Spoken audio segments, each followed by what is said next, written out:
Welcome to Before You Cut Bangs. I'm Laura Quick. And I'm Claire Fearman. I am a professional storyteller and I'm writing my first book. And I'm a therapist, but not your therapist. Full disclaimer, take what you like, leave the rest.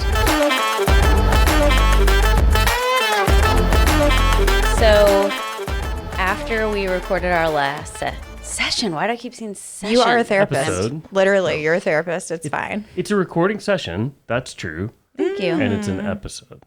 After our last episode. Episode 11, in case you're wondering about manners and Claire's new high horse. Go on. High horse. Okay. No, it's fine. Soapbox belief system. Anyways, so Gus, my son, just had a birthday and it was his 10th. And so his grandparents, like on both sides, really went all out for him. And my parents met us in New York, where I had the flu and missed most of the trip, but that's a different subject. So we had just recorded this. And when we got back, I'm like, all right, buddy, you've got to write 2 thank you notes.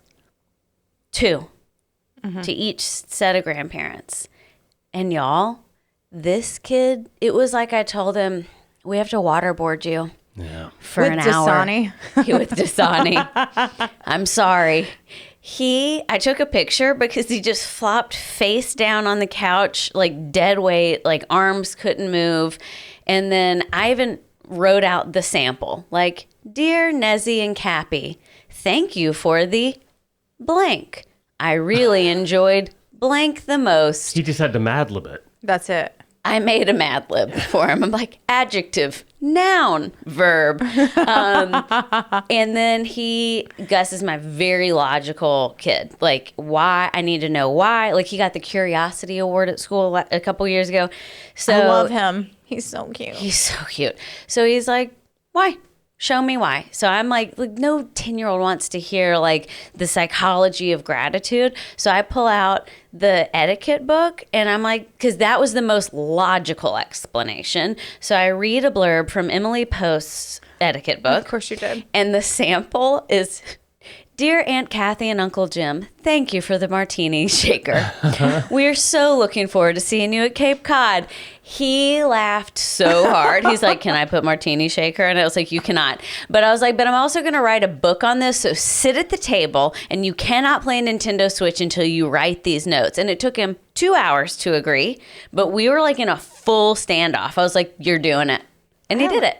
Hey, I like that you're planting that I'm seed. trying to remember if I mailed them, though, actually, now that I say that. Wow. I don't remember putting them in the mailbox. Okay. Gus. But we'll see. But so, follow up, real life, harder than I made it sound. Well, the other thing where I was confused in that episode about, like, you brought up that people in the South, us saying yes ma'am, no ma'am, being polite can seem condescending or rude in a weird way. And I'd never heard that. And then, like, days after our session, and we recorded, these folks, some listeners, came to Birmingham from California, and they'd never been to Alabama. And so I was like, this is so crazy that you flew here to whatever.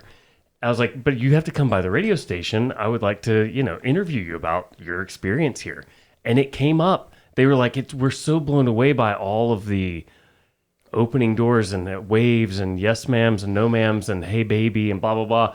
And I was like, do you find it rude or condescending? And she's like, at first, yeah, for sure. Like people were being like sarcastic almost with it. She's like, but no, realized now like it's just endearing. a thing. About And it's the really, third restaurant where somebody asked you what you wanted to drink, Baby. honey. she did say it was a little bit, I was taking a little bit back when somebody said, okay, baby, when I ordered something, I was like, well, hang on. It's like, describe this person. She was like, like an older black lady. And I was like, oh, no, that's great. That's great. I was That's worried you were exactly going to say right. like, dude, who. Yeah, I was like, that's Like weird. 27-year-old bartender, I'd vomit. yeah. Gross. So anyway, there we go. That's an update from the last one. Yeah. And we're out of time.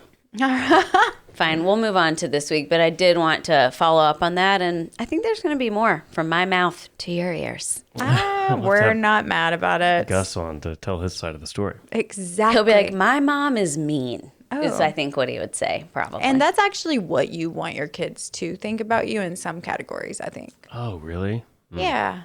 Well, of course they wouldn't think that about you, Will. Not doing a good job. Perfect. Okay. I didn't say that. And I'm teasing you.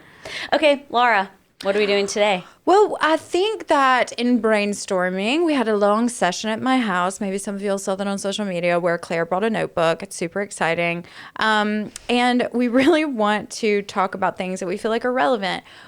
Maybe you guys remember that as we were entering into winter, Claire talks a lot about how there's a ton of pressure from society to be like, you should have all of your goals and a vision board and all these things. And her take on that is that winter's a really hard time to be inspired because it's dark and like the weather's blah, blah, blah. But now it is time for that. So we wanted to talk about trying something new. It is ironically very cloudy and snowing. It's literally snowing in March. But you know what? First of all, it doesn't matter because we know that 'tis the season. Fake spring has been interrupted by fake winter that popped back up, and it is fine. By the time this episode hits the airwaves, 100 degrees. And we'll be like, don't you wish it was snowing? And I just want to mention that we've gone analog. Yeah, we have. Look at these pages. Yeah. Makes my The heart audio very guy happy. loves it. Whoops. It's me. No, that's me. Well, you didn't have on headphones, so I know. But no, it's going to be good. I don't mind it. Sorry. I don't mind it. It gives a little bit of real touch to it. So Laura, tell us about our spring. Well, I think dreams. I think one of the things that Claire and I were talking about when she was at the house is just how we're both in seasons of doing dreams or pursuing dreams that we've had maybe inside of us that are now actually coming to fruition. So for me, since 2022, I've been talking about writing a book, and now I'm actually in the process of writing the book, and I don't even know the version of me that was like, I should write a book. Who was she? She was very brave. I'd love to meet her again. But just how when we are pursuing or when we think and we have these dreams inside of us, there's something crazy that happens when you actually start telling other people. And I think that the way that happened for me is in 2022 when I thought I'm going to write a book, I invited my closest friends to the lake when I still lived there and literally told them like, hey, this is my dream. Would you guys believe with me? And the reason that I do that is because in my whole life, what I have learned is I come from a place where my way of living, which is pretty audacious, I like to go after things that people are like, why the hell are you doing that?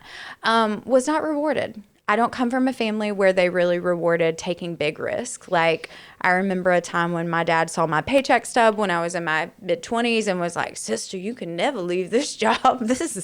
You make more money than I do. And I was like, oh my God, that's so sad. But he was like, you have to stay forever because that's just, that's the generation he was born into. And so when you are audacious and you invite people into a new dream or a new hobby even, it makes it easier to pursue it. And I think that if you're really onto something, the right doors tend to open. And so that is what we're talking about today.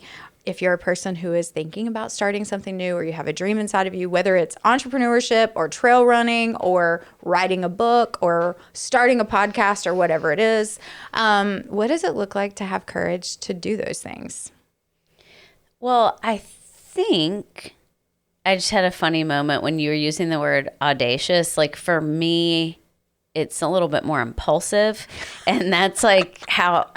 Like if you're an adult child of an alcoholic, you sometimes, which I am, and that's a different episode, but some of the symptoms of that are like impulsivity, and you can look like you have the disease of addiction without the substance. So like some of the like excitement and latching on, and that's how I experience a hobby. Like I will have an idea and I'm like, I need the equipment. Like, first of all, I can attest to this. Literally like 2 weeks ago, Claire sends me this gorgeous painting that I was like, oh my God, that's so pretty.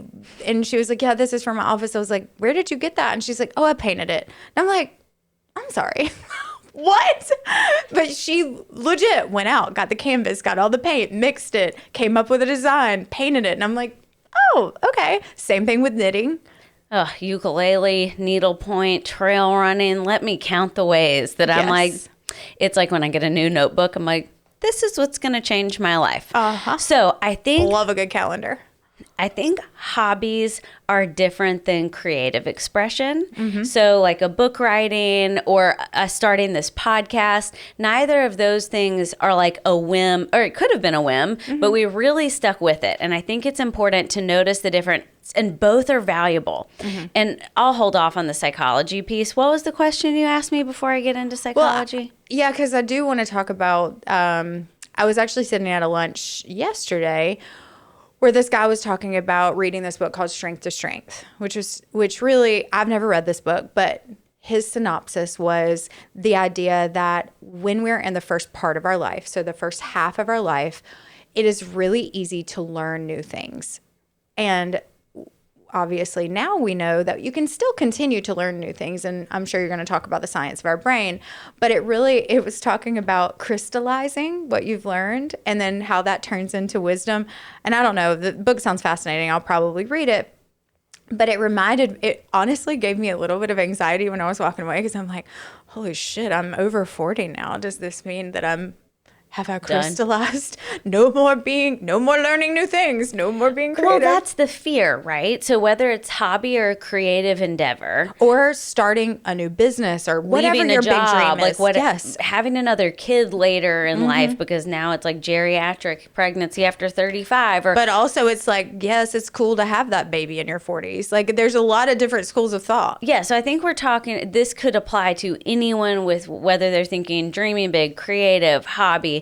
But I think from when we're kids, it's not as scary to try something new. Like Birdie came home and was like, I think I'll try out for volleyball this year. I'm like, but you've never touched one, you know? But as a little kid, you're like, why wouldn't I try that new thing? Like when you're little and you go ice skating for the first time, and if you live in the South, you don't know what if you're Will, maybe because you went to the ice skating rink all the time. My dad worked for the hockey team, so I just don't remember learning to skate. I just could skate. Right. Yeah, but that's the thing. When you're little like that, you don't even think twice. You put those skates on, you get out there, you fall 20 times, and it's totally fine. As an adult, like, I've only snowboarded, and my friends are like, we should all go skiing. I was like, I would die. Like, okay, so fear of hurting yourself physically. Yes. But it's basically the idea, not necessarily of failure, which it could be, but being hurt, not being good at it, embarrassing ourselves. It's this, like, I need to already be good at something. Y'all, it is straight up snowing. Yes, it is literally snowing. Like that's heavy snow. That's I'm nervous. I'm a great driver, so as it turns out, I'm still learning to drive here in my 40s. So I am concerned about the minivan, but no, this won't be relevant. But the ground's so warm. Okay, this is great. not going to affect the roads. Okay, so thank God. Should not. But you're right. I think some of the fears. Okay, so even let's in the time machine back to that moment where I already knew when my dad told me, you can never quit this job. This is such a good job that you have. I already knew I had a desire to do something on my own.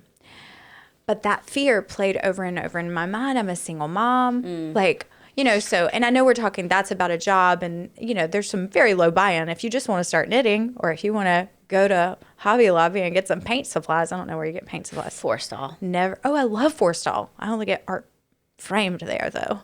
But I do think that fear piece is a big one that keeps people, that is the thing that keeps us from taking the first step, whatever that looks like. Yeah, and I think fear looks different per personality. Like, for years, I was so worried about embarrassing myself, and I had this, like, if I'm not good at it the first time, it's just not going to happen for me. Oh, my God. Wow. Talk about building resiliency around, and I will say, I definitely resonate with that. When I was young, it was like I wanted to be really good at the things that I was trying. And now the older that I get, the more I'm okay in the discomfort of trying to figure things out. Like, the amount of help that I have needed to write this book, the editors, the collaborators, people to ask good questions, help me understand how to build a larger scene. Like, I'm really great at vignettes. I could bring you to tears or laughter in 300 words. But the moment that we get into the like 50,000, 70,000, boy, oh boy. I mean, if I was to have given up the moment I thought, damn, this is uncomfortable, or I'm not that good at this, I would have given up immediately, because I'm still learning, a lot to learn. Yeah. So, I mean, when we're little, and y'all, everyone's heard like the brain is a sponge and all of that, and that's true. And kids are way more fearless than adults. So we have this idea that once you hit a certain age, you're kind of in like a rhythm, and you're in the part where you're like, okay, well, I thought I knew all of this stuff, but now I have to learn so much more with editors and collaborators and whatever. We're usually by mid 30s and 40s kind of set in our family cadence and work cadence, and there's so much to be said for the security of that we might not think we need to expand in hobbies or the creative journey. And so I think it's important to name that a hobby is I'm going to go external and bring it in. So I'm going to go learn this thing externally, and maybe that helps with physical well-being. Like when I started running, like that really changed a lot for me, both physically, emotionally, and mentally. So it's bringing the outside in.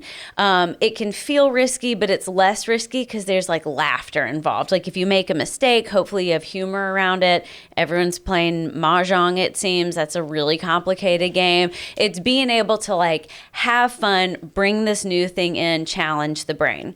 Creativity is the opposite. Like with book writing, podcasting, it's I had this spark inside me and I'm going to gift it outward. That is typically, at least psychologically, it's perceived more risky because it's so vulnerable. I'm exposing this maybe secret part of myself. And then what you're talking about when you had friends at the lake, and I told you about my etiquette thing, and when I told people about what I wanted to write, I've sat down with the people I'm closest to, because it wasn't that I was necessarily looking for feedback. I was like, I want to say this out loud, so I do it.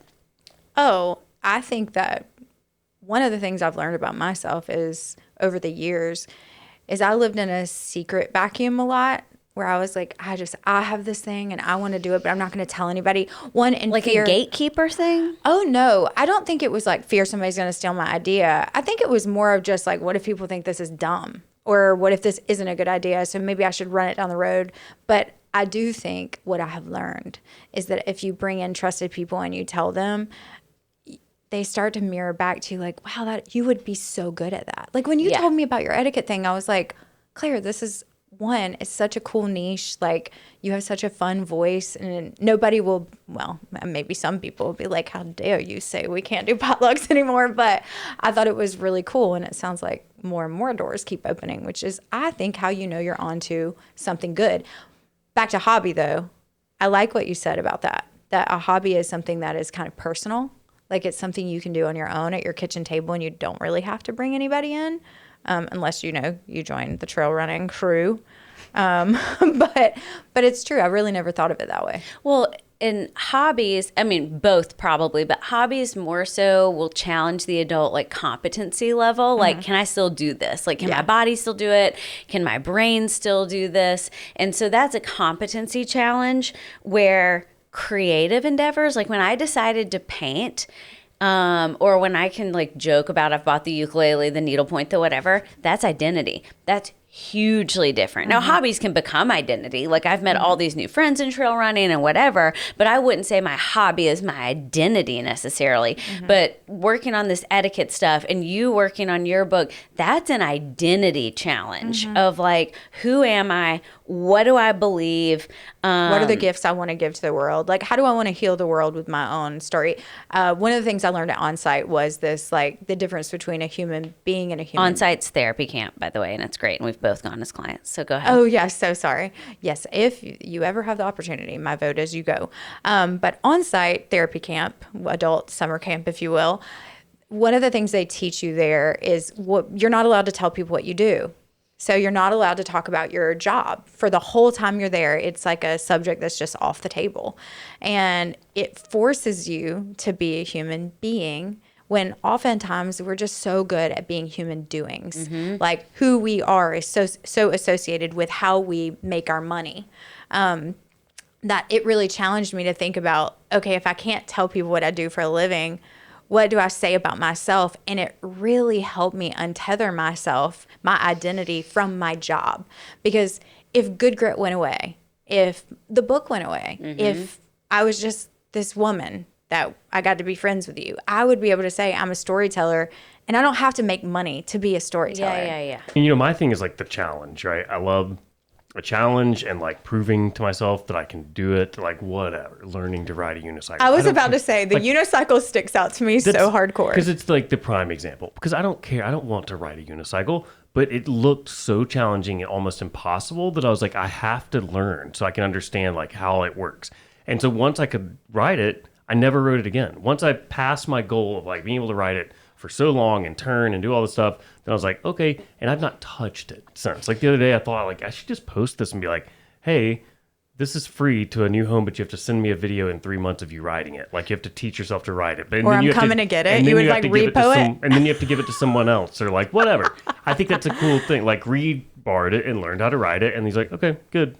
I don't care. So what's the payoff? Like when you choose something like the unicycle, what a good example. You're not going to join a circus. It's like the challenge. What's the payoff for you? What does it feel like? I guess it's the pat on the back. My brain thanks me. Okay. You know, I mean, like, you know, we've talked about this with ADHD stuff. Like, I don't get the normal brain pat on the back. Yeah. ADHD. Your ADHD brain needs more. Right. Yeah. But also, like, I just like doing fun, silly stuff. Like, I enjoy it. And that may bounce around a lot. Like, it may not always be the same thing.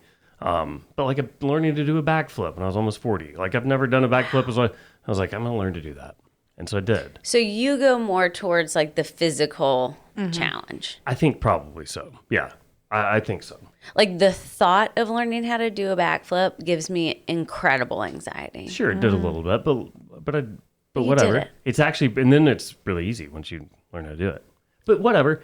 I think this too, and tell me if I'm wrong about this, Claire. We may get into this, but like when you're younger, your brain has more plasticity, like the ability to adapt and learn stuff. It doesn't mean it goes away. You can still learn stuff. We've now learned it doesn't go away. It doesn't go away, but I mean, like it's why it's easier to learn multiple languages when you're young as opposed to when you're 40s. Well, and if you think of, we all have children, so go back, they physically grow so much between about 0 and 7 or 8. It is just insane.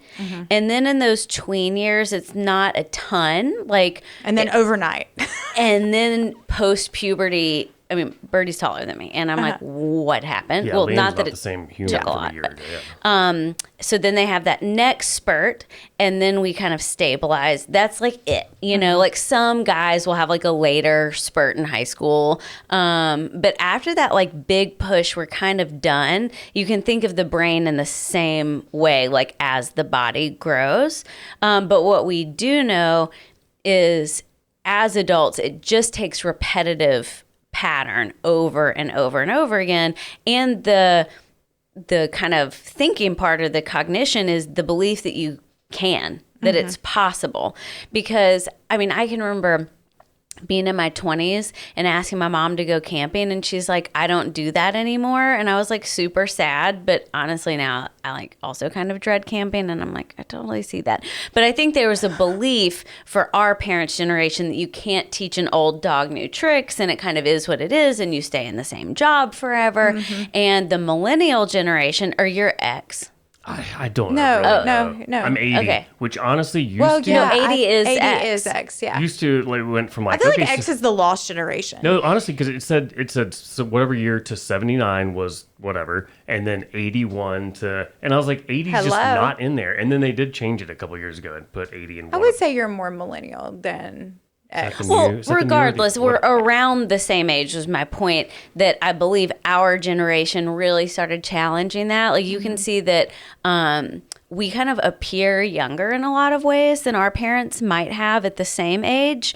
And I don't mean like a lack of wrinkles, but Well, and also, thank you, Botox, but yes. what I mean is even women, like we keep our hair longer for longer periods of time. Yeah. We stay Thank you, Elizabeth. active. That's right.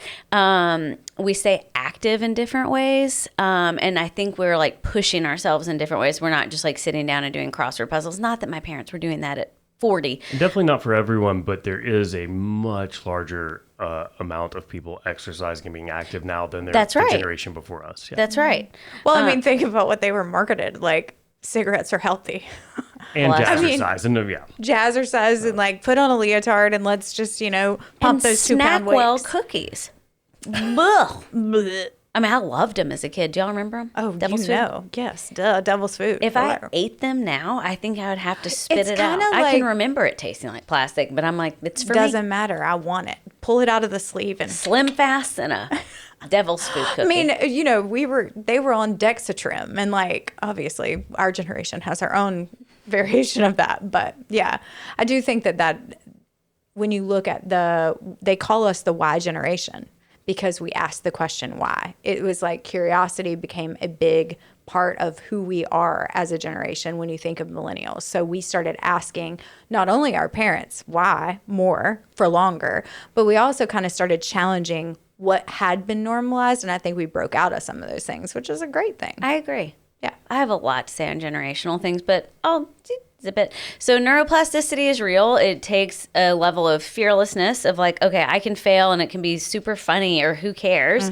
And even if it's a creative endeavor, I'm going to start a Substack, a podcast, write a book, pitch myself to a magazine, paint something, whatever it is, it's risking that it might not work out, but it was worth the investment of time anyways, because it feels good and the challenge is good. Well, and you're building neuroplasticity, which will help you continue to grow and evolve and learn. And we aren't too old. That's not real. Yeah. I'm not going to do a backflip, but that's also I never wanted to, even as a kid. That is the thing. Well, I didn't want to either. I was terrified of them. It's just then, like, when Lila was like, I want to learn a backflip, I was like, okay, Let's go. I'll do it too. I love that you're that dad. That's the best. And then I've loved it because that is something I use still. Like your whatever. party trick? Yeah, like, I mean, at the pool or if there is a trampoline or if at the lake or whatever, like, check this out. You want to recap us? Do you have like a fun quote on dreams? Dreaming big?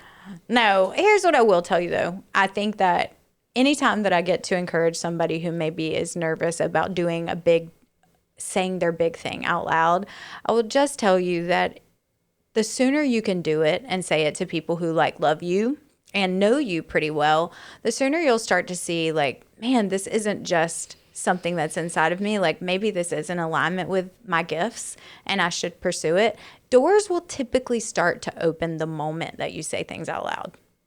The moment. It is so real. If it's the right thing. I've had endeavors that never landed or launched that I really thought would. Like I've had good ideas or business ideas. That's how Laura and I met. I had this like whole idea for this giant business center of wellness.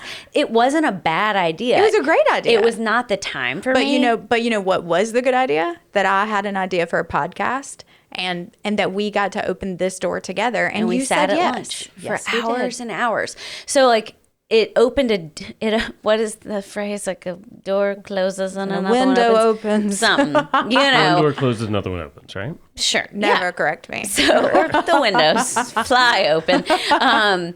But I've had a million ideas. That's how my brain has worked. Yeah. They have not all landed, but they've led to the next thing. They've been stepping stones. Like when I was in grad school, I was working at a bagel store and Lush, like the soap store. Those were not my career paths. They were like my stepping stones to the thing.